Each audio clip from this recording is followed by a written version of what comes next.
Okay, so everybody see my slide, no? It's okay, no? I guess so. Yes. Otherwise, let me know. Okay, so first of all, I would like to thank the organizer to give me the opportunity to give a talk. So I am going to speak about interacting fermions, and I will try to avoid as much as I can mathematical issue. So I apologize right from the beginning for people who would like to have something completely well defined, but I hope it will be understandable in Can you such a way switch to that. the full screen mode, please? Hmm? Can you switch to the full screen mode, please? I am already on the full screen mode. Then something is wrong with mine. I apologize. Sorry. So I put again full screen. I'm in full screen right now, for sure. Yes, we see it. Okay. Sometimes it takes a bit to perhaps refresh. Alex, maybe you will see it in a while. Okay. Okay. So what I'm going to speak is, so it's a joint work with Walter Pedra and Javier Haza, Luca Musnich, and Ansa Ratsimane Trimanana, and so what I'm going to present will be mathematically rigorous result, but I will start with some physical motivation, which refers to the measurement of charge transport, conductivity, resistivity, and for very small sample. And you can imagine it is, of course, expected if you go to very small scale. I mean, typically when you reach atomic scale, then it's expected that you have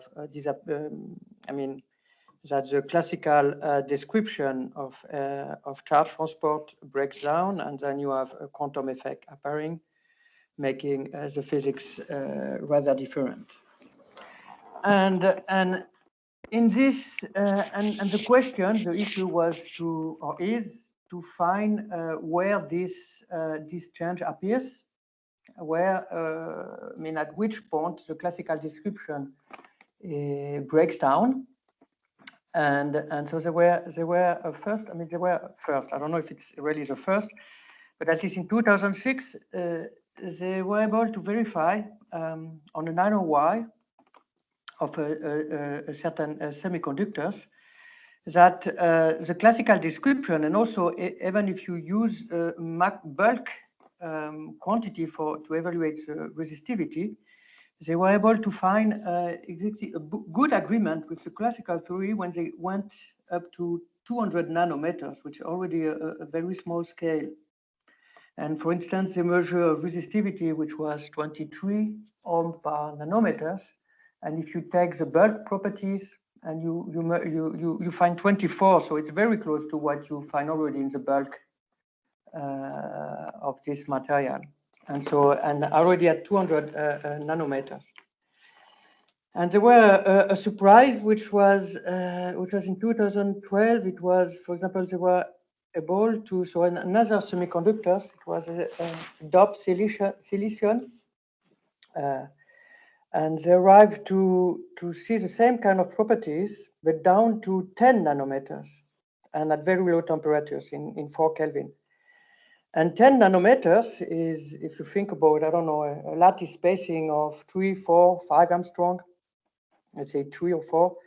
Typically, it's 30 atoms or 30, between 20 and 40 atoms. It's, of this scale.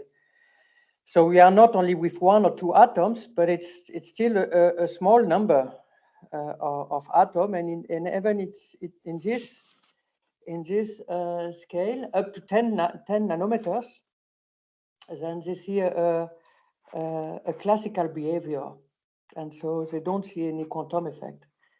So that was a paper published in Science in 2012, which was also advertised in another paper of Science as an unexpected result to arrive at such a scale. And this is a starting point. Our motivation. And this because this shows that the microscopic quantum effects on charge transport can very rapidly disappear with respect to a growing space scale. And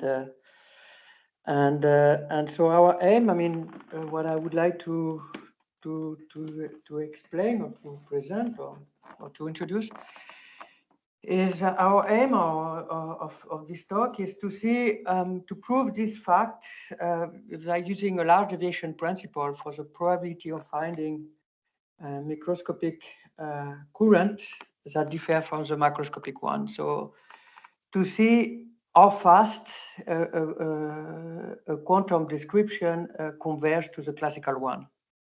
So this is typically the kind of questions that I will address during my talk. Jean-Bernard, can I ask a question? Yes, ask, yes.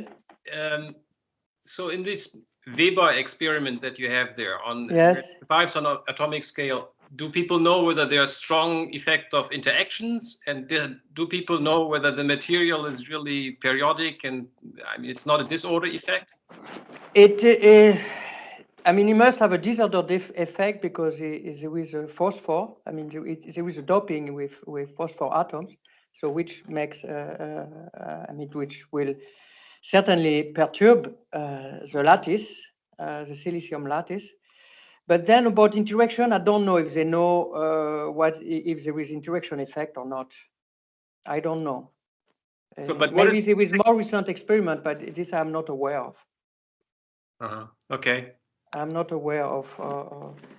Maybe there is more recent experiment. I cannot claim for sure that there is no more studies. I mean, I will be, in fact, I will be really interested in knowing if there is interaction effect in this kind of material. What they do, in fact, but what they do, what is the difference between 2006 and 2012 is the material that they use in 2012 is more dirty. I mean, there is much more impurity. The resistivity is much higher than the other one. So this has an advantage because it's if the resistivity itself is too small, then you have as you know, when you have on the source and the drain there is contact resistance, and you have to be able to measure the bulk resistance, but it's if the bulk resistance is too small, then the contact resistance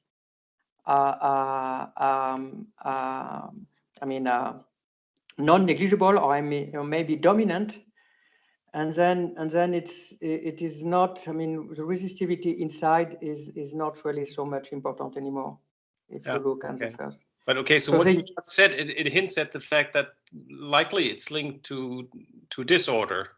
What they see. Yes, likely it is linked to disorder, but it is not. I mean, I don't have any more argument than that.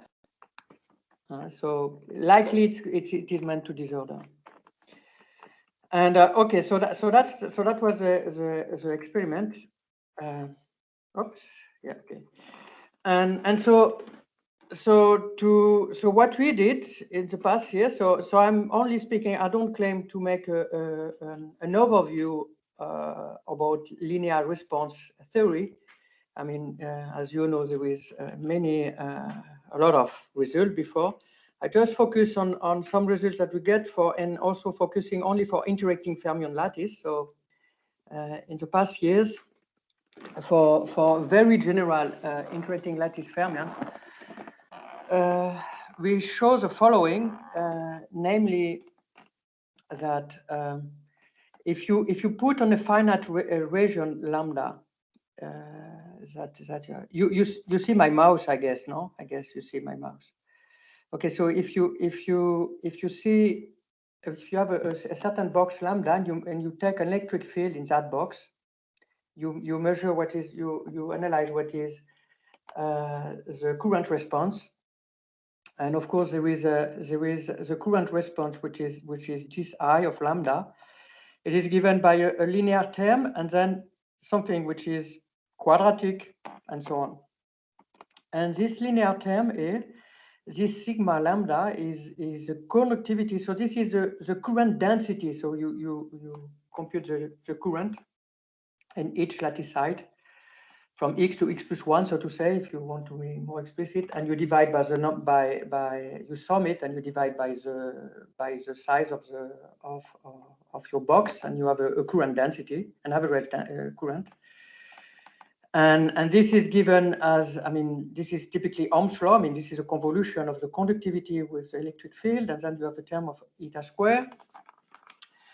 And so getting such kind of formula is pretty easy, except to the fact, take to the point that this order, O of E square, we prove that this is uniformly bounded with respect to the volume of lambda. So these things can be, the limit lambda going to plus infinity or to be the full lattice can be taken.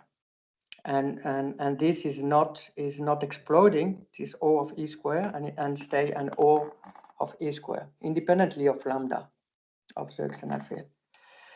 And of course, if you have, so this terms that you have, the first term is the linear response. I have written this in terms of observable. So if you are in equilibrium, what you really measure, you will measure number. So you have to take an equilibrium state. And for example, this omega of sigma, which will be the real conductivity, the expectation value of the conductivity in your system. And if you are interested in the limit, in the thermodynamic limits, that you make the limit lambda going to ZD, and then you have a conductivity here, a classical conductivity sigma of T. And the linear response for this is just the convolution of E with this sigma, which is the conductivity, and this is I of T, the linear response, the classical current that you get, which is the current, the true current, up to order of eta of E square, which is E is the electric field. You put an electric field, and then you look at the current. So I of T is the linear response macroscopic current density, and sigma is the macroscopic linear conductivity. And so the question that we were asking was to know, I mean, this kind of result does not say anything about the rate of convergence of that kind of things, if it converges slowly, exponentially or not. And so we were trying to find an answer to that question, and to see if this limit A goes exponentially fast to the classical one, to see if this can go exponentially fast in relation with what we have told about the experiment, that rapidly you go to a classical regime very rapidly, and then at a scale of 10 nanometers. And so it's what we did. And that we did, so it was a paper published in 2019, and we did that for a non-interacting system. So this was done for a non-interacting case, and of course in presence of disorder. So we have you can think about Anderson model. So you can take the Anderson model if you want on the lattice. So everything is done on the lattice, not on continuous model, but on the lattice. And if you do that, what we prove is if you subtract the classical current, and this is a quantum current, but this is written as an observable. So if you want to have really the expectation of this, you have to put the equilibrium state here. But this, in the equilibrium, this define so-called Born measure or probability measure, which refer to the probability of measuring your current and in a certain size lambda. And when lambda goes to ZD, this satisfies a large deviation principle with a certain rate function, which is given by I of X. So for those which are not familiar with large deviation formalism, the only thing that one has to, in fact, to understand is what is written below here, I mean, with this probability at the very last equation. Yeah. If you look here, what it means, this result means the following. It means that the probability of measuring your current in minus I of t. So the probability of measuring this difference, that it differs from I, which is a classical current, with a certain interval A of B, decays exponentially with respect to lambda here, with a certain rate, which is given by this rate function, which is the infimum of this rate function over x between A and B.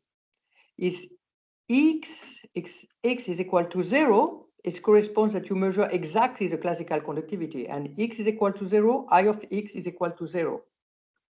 And if x is not equal to 0, this means that you measure something which is different for the classical current, then this is strictly positive, and therefore it decays exponentially fast. So this shows that it goes exponentially fast to the classical current, and we went further to analyze to have a little bit more precise information about this rate function, which is this function I of x, which is over there here. And this I of x is typically, you can make an asymptotic of this function I of x, which is directly related with current fluctuation. So the current fluctuation, the quantum current fluctuation, is directly related with the rate function of how fast the convergence would be. So if the current fluctuation f of t is very small, then the convergence is very fast.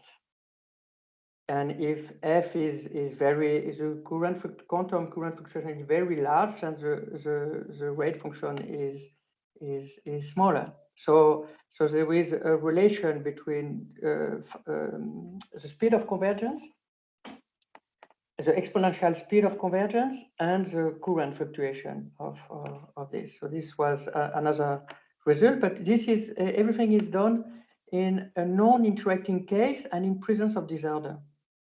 And the remaining part of my talk is I would like to explain how we proceed to do this for a weakly interacting gas.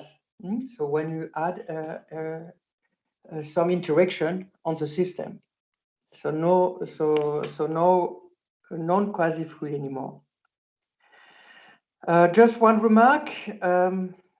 The current fluctuation, I mean, this f of t, it's normal current fluctuation. If you want question, I can give you a definition, precise definition out of this. One can show at a very general condition that this is strictly positive, and for Anderson tight binding models with a certain range of randomness strengths, and then you can show that this is positive, and this I of x is of course a deterministic function here, and this current fluctuation is also a deterministic function and almost exists. And the macroscopic behavior of conductivity and nanoscale is what I just said in the first slide. It's saying it's dirty material. And it means that if you have a lot of randomness, this should decrease coherences, and so the current fluctuation should be small in this sense, and then the convergence should be fast. So it's what we have expressed with respect to this. Of course, you can ask yourself what is how can you optimize the statistic of your randomness, of the random potential, if you think about Anderson model, to minimize this quantity to have as fast as you can if you want a classical behavior, which is at very small scale. But this we haven't think about this really. So to present to do it with interaction, and to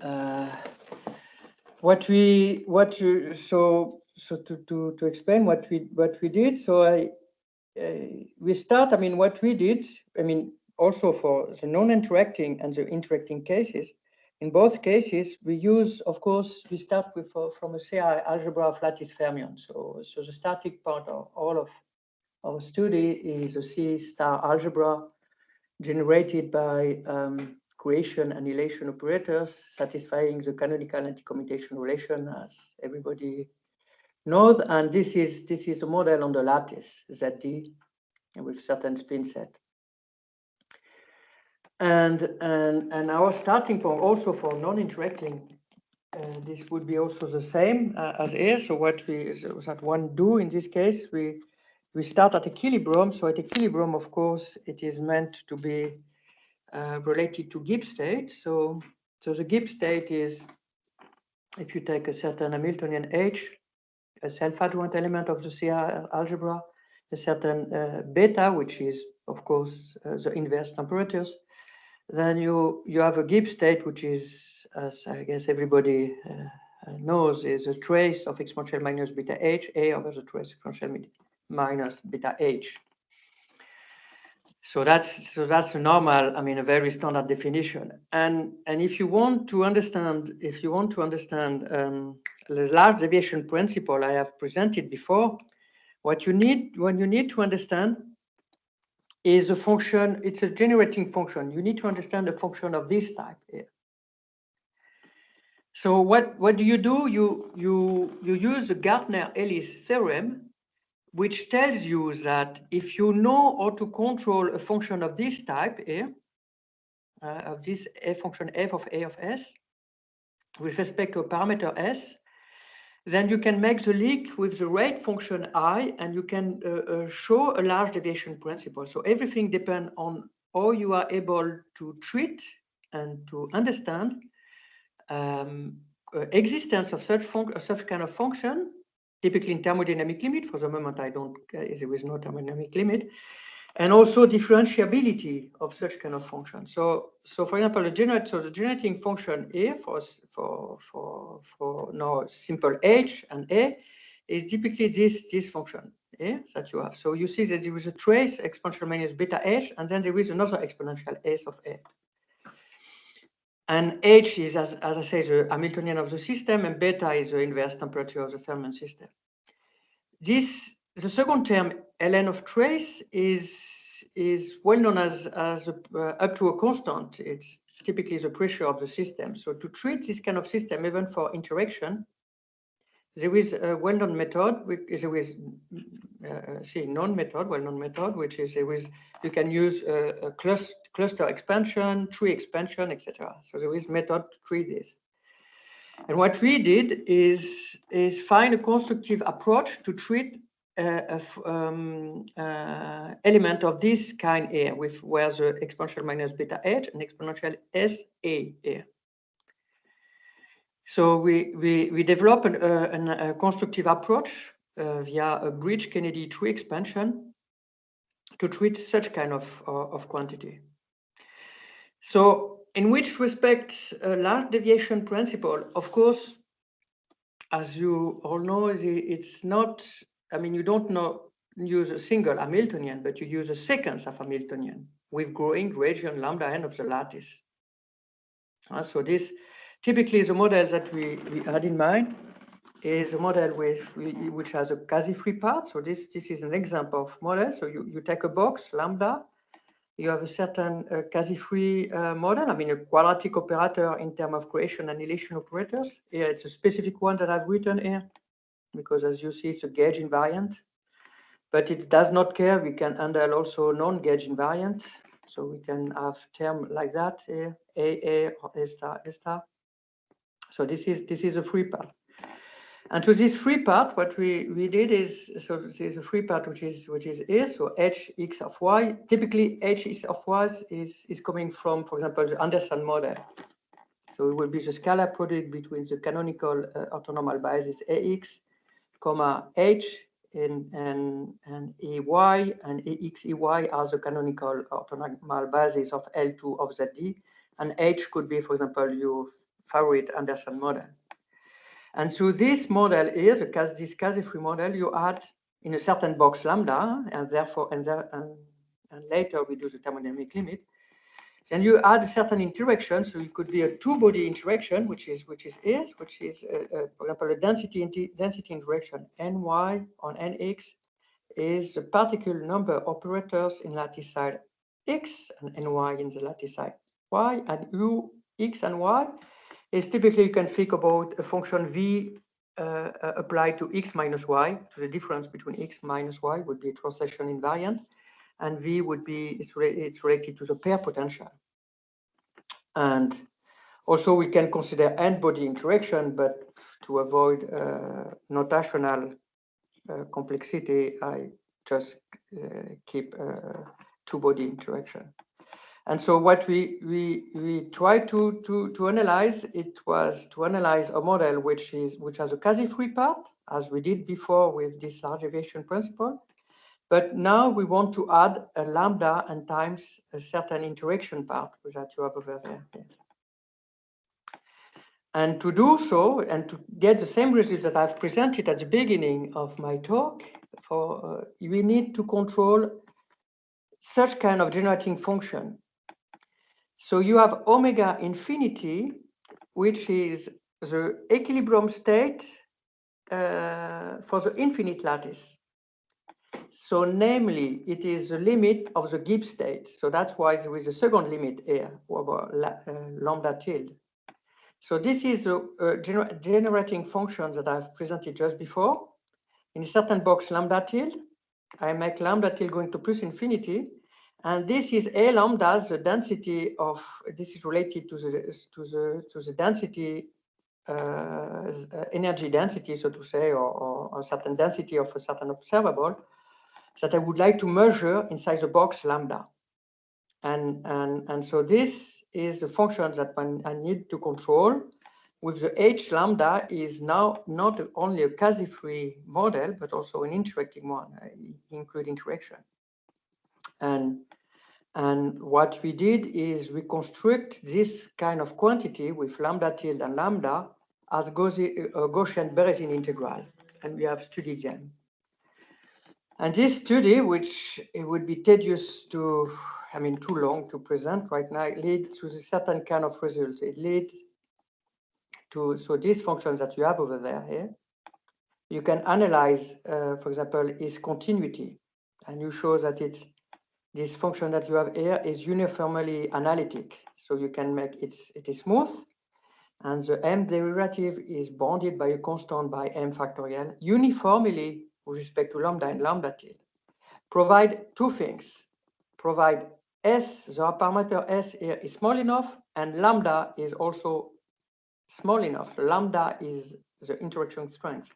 So it's in a small ball around lambda is equal to 0, which is the non-interacting case.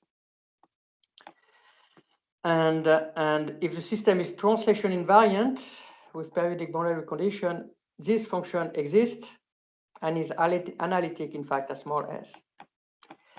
And this result can be done also if you have randomness. So your quasi-free model could be random, could be the Anderson value, I mean, Anderson model. So it's with a random external potential, but also U could be random also in principle. Of course, he has to have ergodic distribution, not something completely crazy in such a way that you can have Birkhoff or Analoglu-Krengel ergodic theorem, which can apply. And in this case, you have this function almost surely exists, is deterministic and analytic at small s. This theorem is just a technical. What is important for my discussion is the following: that if you have this theorem, you conclude the following using the Gartner-Ellis theorem. So you have A, which is a certain box U, a certain observable in U. In a certain box, you can make an average of this A in some box U lambda. You take A, for example, the particle number operator, if you want, in the lattice side X, and A lambda would be the sum of this Nx and divide by 1 over lambda. This would be one example. In the thermodynamic limit, when lambda goes to plus infinity, this goes to a certain number, which is expectation value, which is a macroscopic value of this value. In the limit lambda equal to z, this is A. And having the previous theorem that I presented before, one shows that in this weakly interacting case, this satisfies LDP with rate function, which is given by g of x, exactly as I presented before, which means, if you don't are familiar with rate deviation principle, which means that the probability of measuring A lambda, this observable, this quantity, probability that it differs from A converge again exponentially fast. And everything is governed by, how fast is governed by this function g of x, and exactly in the same way as I've presented before for current. So it's exactly the same kind of result. And this there were, I mean, about this kind of things, there were previous results about this. So there were high temperatures in one-dimensional system. This was done in 2005, 2010, and this is small beta and one-dimensional system. So there were also results for high temperature again, and AN is a space average of so fixed one site observable. And so they find analyticity of the limiting scale generating function, and this is a result in 2005.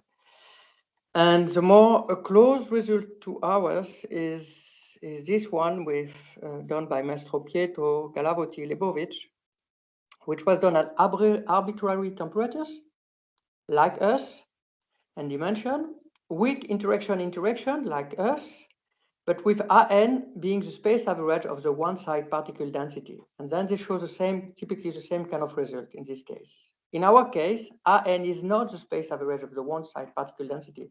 It can be anything. So this is the main difference. And also we treat also non-gauge invariant model. And so now our result apply for arbitrary temperatures to resume and dimension, provide two things. One is the interparticle interaction lambda is small enough, and two, R lambda is the space average in the volume lambda of any possibly intersite observable. So it is a very general one. In our case, the translation invariance is not needed, so there is application to random models. And if H define a gap operator in S, for example, if you think about Anderson model plus a gap, I mean with gap, then the smallest condition on the interparticle interaction does not depend on the temperatures, but on the size of the gap. And so one could also analyze a ground state of this weakly interacting system. So you can also analyze this on the ground state, so in the limit of beta going to plus infinity. So this to resume our result. But finally, so I don't know how much time do I have, because I have a full screen, so I don't see my time. I don't know if I am fast or not. But finally, with respect to the current and the beginning of 8 minutes left. How much? 8 minutes. You say 8 minutes, right? Yes. Okay, so I will be finished in 3 minutes, in 4. So I'm faster than expected.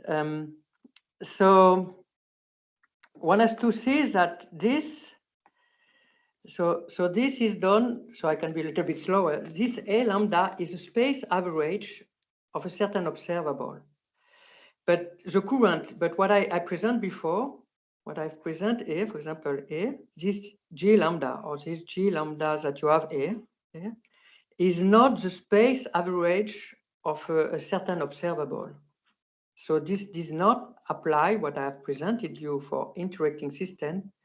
So this quantity, this theorem that I have here does not apply for the current. It applies, for example, to an energy density, for instance, but not to a current. So for a current, you need. The current can be written as a commutator of space average observable, which is something different. So you can write this current like I and times the volume, and then a commutator of two space average of a certain observable A and B. And so if you want to extend what I've presented for the non-interacting case, you need to study now this quantity here that you have below, instead of the quantities that I have presented before, instead of this one. So you need to analyze this quantity here. And again, for the interacting system. So it turns out, so we have I can say, I mean, we have almost done for that. So it is not, I mean, totally finished with many editorial work, but this, we did also that for this kind of quantity. So the things that I've presented before will apply for this quantity also. I will get exactly the same result for this quantity under, in fact, if you look more precisely under the assumptions that we had, it's a little bit a stronger assumption than we had before, but it's this can be controlled with additional effort. It's a little bit more complicated to control that than this one, but we are able to handle that. So the results that I've presented for space average can also be done for current type of quantity, and so that's so that is something which we will finish. I mean, which required again some many editorial work, but which is on its way. And this kind of things is also related, by the way, to if you make the derivative of this function here with respect to s here, if you make the derivative, for example, of that, you see that you get a symplectic form, and this is directly related with the sister algebra associated with S, which is a so-called fluctuation algebra of the infinite volume equilibrium state, and this is related also to central limit theorem. So we will get a central limit theorem in this case, having in control this. For free, we will get central limit theorem. So that's all I wanted to say. I guess that I'm now should be in time, and I thank you very much for your attention. And see if you have any question, so please go ahead. I will be happy to answer you.